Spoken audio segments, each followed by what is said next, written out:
Senator Robin Padilla nagbigay ng mensahe kina Senator Rodante Marcoleta at Senator Kiko Pangilinan kaugnay ng kanilang kamakailang debate noong Pebrero 3, 2026 tungkol sa West Philippine Sea at panghaharas ng China sa PCG.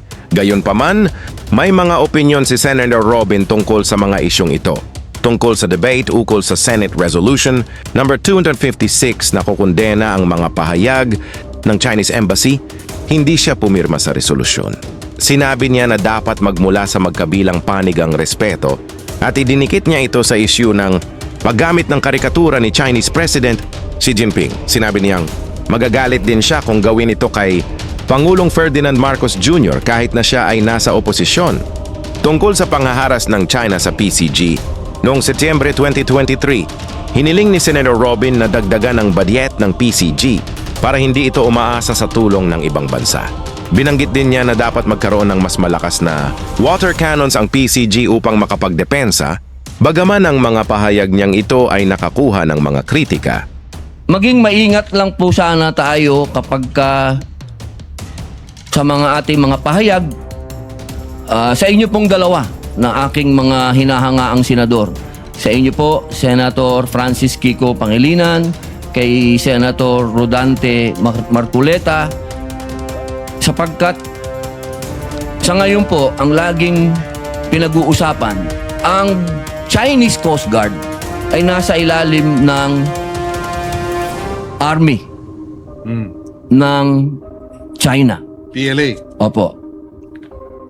Maiwasan po sana natin na magkaroon ng pag-iisip na ang ating Coast Guard ay nasa ilalim na rin ng military.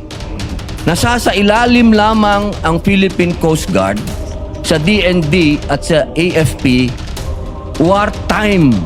Ibig sabihin sa panahon po ng gera, tama na ipaglaban po natin yung atin. Hindi tayo pwedeng umatras. At hindi din po ako papayag na kapag tayo inaapi na, kahit masi gulayat pa yan, kapag kadating po sa usapin ng lalaban tayo. Senator Robin Padilla is recognized. Maraming salamat po, Ginoong Pangulo at sa ating pinunong mayorya. Meron lamang po akong mga konting paglilinaw. Maaari po bang malinawan ng ating bayani na magsasaka? Senator Kiko Pangilinan. Salamat. Ako ay handa na magbigay linaw sa abot nating makakaya sa ating kasamahan at ang gentleman from Nueva Ecija at Camarines Norte. Norte. Maraming salamat po. Ako po bilang chairman ng public information po at masusing nakikinig po sa inyong palitan ni Senator Rodante Marcoleta. Katunayan, ako po'y masayang-masaya sa nangyaring palitan sapagkat nagkakaroon po ng paglilinaw. At ito po ang napakahalaga sa public information. Bagamat naging paminsan-minsan ay nagiging mainit ang talakayan, pero yun po ay nakabubuti para sa ating mga kababayan na nakikinig po sa oras na ito. Ako po'y walang kaplano-plano magtanong, pero meron pong mga ilang bagay ang hindi napalawak sa usapin. Opo, katulad po, unang-una, nung nabanggit po ang suporta ng ating mga bayani na sa datahang lakas ng Pilipinas, ang kanila pong pagbibigay ng opinyon at komento at kasama na po ang Department of National Defense doon po sa pagdamay nila. Kasi sinabi po ninyo na nagkomento sila ng pagsuporta kay Commodore Tariela. Ito po ay kailangan nating linawin.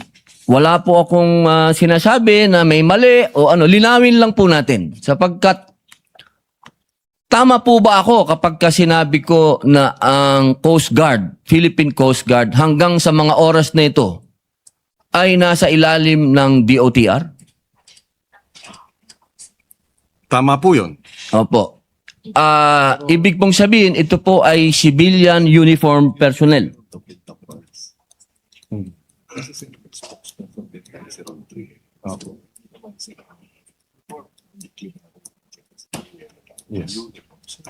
Yes. Ang paliwanag ng Department of National Defense ay bagaman siya po ay nasa DOTR, hindi rin kasi pinaliwanag o nilinaw kung ng China kung sino ang pinag-uusapan nilang certain Philippine Uniformed Service members. Ibig sabihin marami. At yung spokesperson ng Admiral Trinidad ng Navy, ng Philippine Navy, ay isa rin sa mga nagbibigay ng official statements tungkol sa usapin ng West Philippine Sea. Yun po. Kasi napaka linaw po ngayon. Opo. At nung sinabing uniform personnel, service members, ibig sabihin marami, sinabi pa yung or they will pay the price for what they did. So ito ay maanghang na salita dahil ito ay pananakot. They will pay the price. It's a threat. Siyempre ang ating DND, ang ating Armed Forces of the Philippines, pag may threat, seryoso ito. Hindi maaaring tumahimik. Hindi maaaring sabihing deadma. Hindi po ba? Opo, Senator Go? napakaganda po ng paglilinaw natin sapagkat kanina po sa palitan po ninyo ng salita. At ito naman po ay very educational po no sa lahat ng ating mga kababayan. Para mas malinaw po lilinawin po natin bilang ako po ang chairman ng Public Information, ang Philippine Coast Guard po ay hindi kailanman sa ngayon ay nasa ilalim as of February 2026 ay wala po sa ilalim ng DND at ng AFP. Tama po ba ako? Tama ito. Opo. At yung pahayag po ng AFP at DND, hindi po ito parang inuutusan o sinusuportahan ang mga sinasabi po ni Ginoong Tariela. Siya ang spokesperson ng West Philippine Sea, anong tawag ba? Si Tariela, sabi spokesperson West Philippines. Si No, spokesperson representing what? Yung group, di ba? So, composed of who? yung sa West Philippines and Task Force, Yeah, National Task Force on West andun ng Philippines. military, di ba? Member kami doon. Yes. Yes, si Commodore Tariela, bagamat siya ay hindi miyembro ng Sandataang Lakas, ay siya ang spokesperson ng Task Force West Philippine Sea, na kung saan ang kabuang task force, kasapi dyan ang Armed Forces of the Philippines at ang Department of National Defense. Mr. President. Opo, tama po yan. Opo, napakaganda pong informasyon yan para sa ating mga kababayan. Pero kailangan po nating linawin, siya po ay nakasuot ng uniforme ng Philippine Coast Guard. So siya po ay civilian personnel. Hindi po siya military service personnel. Opo. Kailangan lang po natin linawin. Yes. Wala po akong sinasabing may mali o ano. That is correct. Opo, bilang ako po ay public information lamang po. At sa atin pong RA 993, ito po yung patungkol sa Philippine Coast Guard, RA 993, malinaw po dyan, nasasa ilalim lamang ang Philippine Coast Guard sa DND at sa AFP wartime. Ibig sabihin sa panahon po ng gera na nagdeklara ang Congress ng gera. Tama po ba? I beg your indulgence. Ako'y humihingi ng paumanhin. Maaring ulitin po dahil meron lang nabanggit sa akin. Opo, sorry po. Yung ating resource person. Opo, doon po sa 993. Opo, Republic Act 9993. 9993. Opo, ito po yung patungkol sa Philippine Coast Guard. Meron po tayong wartime attachment doon. Yes. Ang nakalagay po doon, magiging ang PCG ay mapapasailalim sa DND at sa AFP kapag nagdeklara na po ng gera ang Congress. Tama po ba? Tama. Tama po yun. Opo. Gusto ko lamang pong linawin din sa ating mga kababayan, wala pa po tayo sa deklarasyon ng gera. Tayo po ngayon ay At naway hindi mapunta ron. inshallah. Opo. Maging maingat lang po sana tayo kapag sa mga ating mga pahayag sa inyo pong dalawa ng aking mga hinahangaang senador. Sa inyo po, Senator Francis Kiko Pangilinan, kay Senator Rodante Marcoleta, sapagkat sa ngayon po, ang laging pinag-uusapan, ang Chinese Coast Guard ay nasa ilalim ng Army ng China. PLA. Opo. Maiwasan po sana natin na magkaroon ng pag-iisip na ang ating Coast Guard ay nasa ilalim na rin ng military. Sapagkat hanggang ngayon po ay ipinagpipilitan ko at ipinaglalabang ko kung ano po ang RA 993. Ito po ay civilian in nature. Ito po ay hindi nasa ilalim ng military. Sapagkat kapag nangyari po ito, napakadelikado po nito para sa usapin nito. Ako po, ang gusto ko po ay maayos ito ng usapan. Hindi ko po kinokontra anuman kung ano ang damdamin ng bawat Pilipino dahil tama. Tama na ipaglaban po natin yung atin. Hindi tayo pwedeng umatras. At hindi din po ako papayag na kapag tayo inaapi na, kahit masi gulayat pa yan, kapag kadating po sa usapin ng lalaban tayo. Pero ang pakiusap ko lamang po, tamang impormasyon ang ibigay natin sa ating kababayan. Yun lamang po sapagkat napakahirap lumaban kapag bulag ka. Yun lamang po, Ginoong Pangulo, maraming salamat po. Maraming salamat kay Ginoong Senador Robin Hood Padilla sa kanyang mga tanong at makakaasa kayo. Kami ay nakikiisa sa iyo na ayaw natin ng gulo.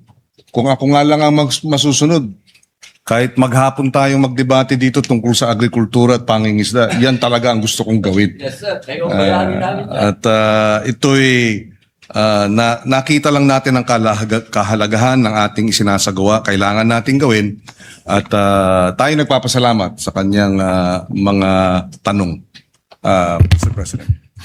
Majority Leader. Mr. President, kung papayagan niyo po ako, konting manifestation lang po in support of our distinguished colleague, Senator Pangilinan. Go ahead, you may. Yes, Mr. President. Mr. President, we're in all-out support in defending not only our sovereignty, but our defenders, those who defend the nation every day in the seas and in land, in the online, I'd say, winning the hearts and minds of the people. Kasi kawawa naman po sila, lalo na ating mga kawani ng gobyerno, na talagang tumatayo at ipinaglalaban ang ating karapatan, ating soberenya ng ating bansa, na hindi natin sila suportahan. So, Mr. President, when I was Senate President, we had come up with several approved resolutions. I'll ask DepSec Mavic to give us some of the resolutions we passed in the 19th Congress condemning itong mga acts. I think ito sa time na naputol yata yung daliri ng isang Coast Guard. Lahat po tayo ay unanimous na tumayo in defense of our Coast Guard and asking the Chinese forces to de-escalate the situation in the West Philippine Sea. Also, more so, Mr. President, we also put our money where our mouth is in the 2024 budget. I think isa sa pinakamalaking budget na nadagdagan po natin, nabigay po natin sa ating armed forces tsaka sa Coast Guard.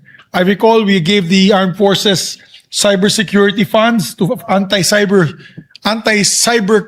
espionage funds. We also gave them funds for missile systems. We also gave the Coast Guard ships. As a matter of fact, we put 2.4 billion to the Coast Guard. I'm just hoping, and I hope they're listening now, my dear friend Jay Tariela, together with the NSA. I think they're here, together with the government agencies that are listening. Sana po napunta yung pondo na ibigay po namin sa inyo. Sana po na ibili po nyo ng mga gamit. Nalaman ko po, bago lang itong budget hearing, na yung binigay po ng Senado sa ating Coast Guard na 2.4 billion para ibili po ng barko, hanggang ngayon hindi pa ginagamit, hindi pa na-obligate, Mr. President. Baka mawala na po yan, baka mabalik po yan sa National Treasury. Sayang naman yung napakahirap maghanap ng pondo para sa programa, para sa modernization, ay gumalaw po kami nung 19th Congress at nadagdagan po natin ang budget nila. Sana po ma-implement po nila yun. They were supposed to, I forget the name of the ship company. It was government to government, Australian government, Austal. Austal was supposed to provide the offshore ships. That was a negotiation done when the Prime Minister of Australia, Albanese, was here in the Philippines. Hanggang ngayon, Mr. President, pawang-awa po, walang nangyari hanggang ngayon ay hindi pa nabibili. Kaya kawawa naman po yung ating mga kawani, yung ating Coast Guard, yung ating Navy. Hanggang sigaw na lang po sila. At this point in time, nagkarikature na nga. Kasi hindi natin binibigyan ng tamang equipment. Hindi natin binibigyan ng tamang bala. Nandyan na po ang pondo. I'm just giving as an example, yung sa Coast Guard. Bakit hindi pa nila binibili ng barko or offshore patrol ships for our Philippine Coast Guard? Let's put our money where our mouth is. We should stop just constantly debating about what we should do and put our action to our plans. That's why it's called a plan of action. So, ang importante dyan, Mr. President, is sana tulungan din po natin sila. And ito coming 2027 budget with Senator Sherwin Gatchalian at the helm, we can add additional funding for AFP modernization and Coast Guard modernization. And kung pwede lang po, Mr. President, kung nandyan na yung pondo, huwag po sila maging mabagal at bili na po nila ng kagamitan ng ating mga sundalo and Navy personnel and Coast Guard personnel. Ito nga po, Mr. President, and I'd like to thank Mavic for this, our Deputy Secretary General. This is Senate Resolution number 79. Ito po, an act strongly condemning continued harassment of Filipino fishermen and the persistent incursion of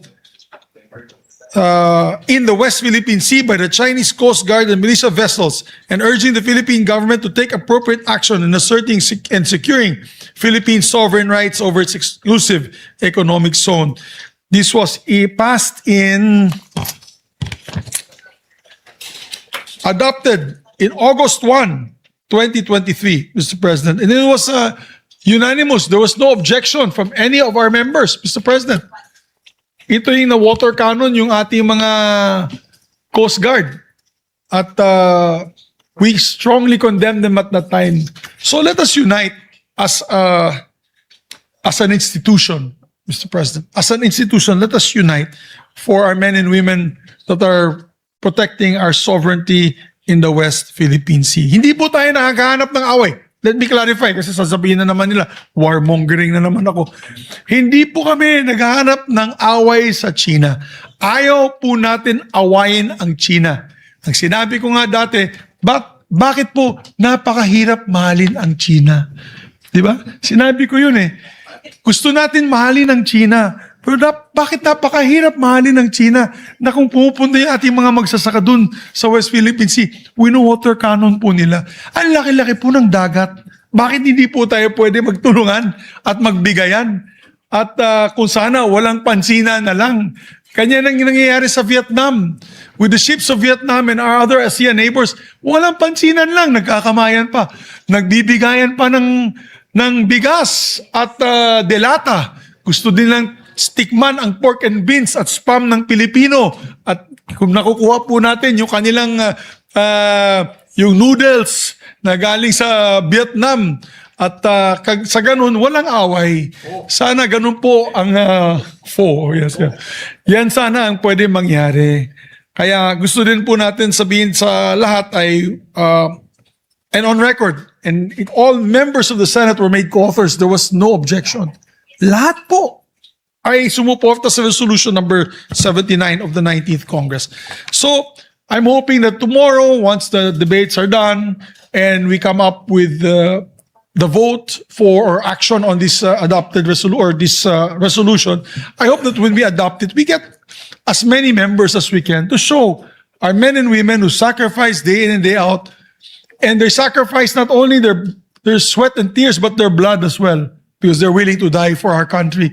Let's show them that we are behind them 1,000%, Mr. President. Maraming salamat po, Mr. President. With that, to allow our minority leader to prepare for tomorrow's debate, Mr. President, with this dear sponsor, I move that we suspend consideration of the measure.